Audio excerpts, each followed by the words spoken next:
We're going to go ahead and take a look at number 17 from section 1.4, Applications of Quadratic Equations. Before I begin reading, I would suggest that you have the book out in front of you so that you're able to read and follow along. I would also suggest having something to write with and a sheet of paper so that you can start jotting down important pieces of information. So the problem reads, a manufacturer of television sets received an order for sets with a 46-inch screen, and this is measured along the diagonal. So let's put our screen up.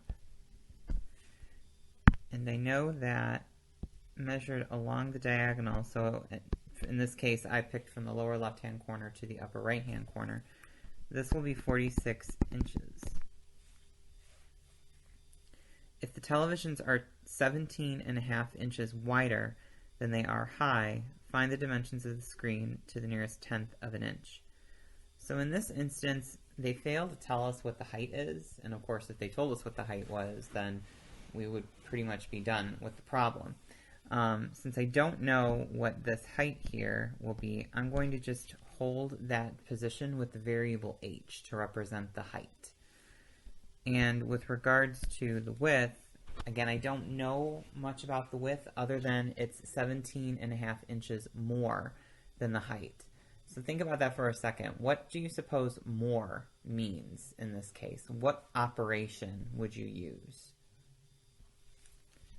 So if you said that this would be addition, you would be correct. So if you notice, there is a shape that's embedded within the TV screen. If you follow along the pink that I have there, you'll note that this is a right triangle. So I will be able to use my Pythagorean theorem to help me uncover the solution. So in this case, A represents one of the legs of the triangles, so in this case maybe that will be the height. B will represent the other leg of the triangle, so 17.5 plus h, that quantity will be squared. And we know that C will be 46 squared. Okay, so we can go ahead and clean this up. We would have h squared here. And then if you were to FOIL this out, and remember that the greatest common mistake that you would see here is that people distribute the square to each of the terms, so they would do 17.5 squared plus h squared.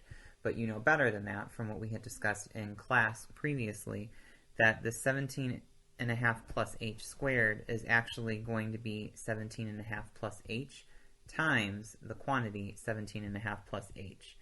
So for the sake of space and for the sake of time in the video, what I would suggest that you do is pause it and do a quick aside on your paper to do the evaluation of this. Once you're done, please come back. Okay, so now that you're back, let's go ahead and check your work. If I were to FOIL the 17.5 plus h squared out, I should get 306.25 plus 35x plus h squared, and 46 squared is 2,116.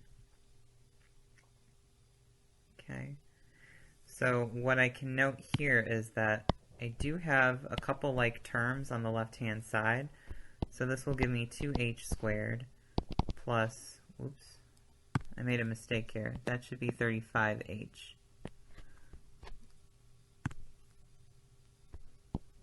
Plus 35h plus 306.25 is equal to 2,116.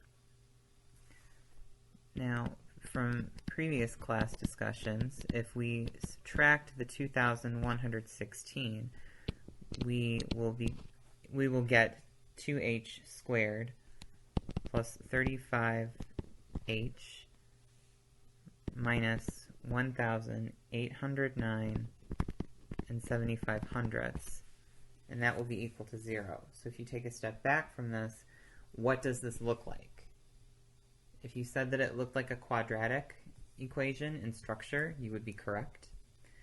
And what I would recommend doing at this point is you do have the quadratic formula program in your calculator. So I would go ahead and do that. If you need to do it by hand, maybe you don't have a calculator readily available, recall that the quadratic formula is going to be, in this case, h is equal to negative b plus or minus the square root of b squared minus 4 times a times c all over 2a.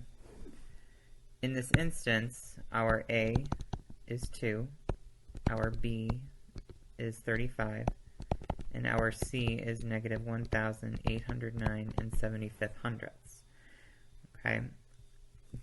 The reason why I wanted to note this for you was because note that in order to find these values and then be able to use the quadratic formula correctly, we need to have all of our values isolated on one side of the equation. It doesn't matter if it's the left-hand side or the right-hand side, but just so long as our equation equals 0.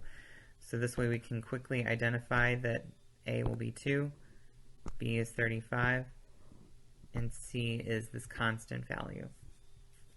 Okay. So if you were to evaluate this in your calculator or do this by hand, and again I would suggest pausing the video and taking care of that, we would find, I did it again, that your h variable is going to be either equal to 22.6 if I round it to the 10th place. Because again, if you are using the calculator, this is going to come out to about 22.577 something. So since we want to round it to the 10th place, we want to make sure that we only have one decimal place, because that's where the 10th place is. Or we would have gotten negative 40 and 1/10.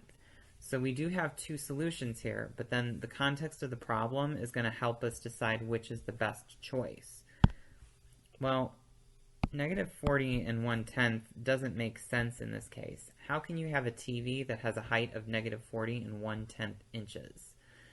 So we automatically throw that one out. So our choice here, our height, is going to be equal to 22.6 inches, and then our width we know is the same thing as 17.5 plus h. So then this is 17.5 plus 22 and 6/10. And then if we combo that, this becomes 40 and 1/10 inches. So the dimensions, just to kind of summarize this, will be a 22.6 inch by 40.1 inch television. Okay, so there you have it. If you have any questions, please feel free to come see me.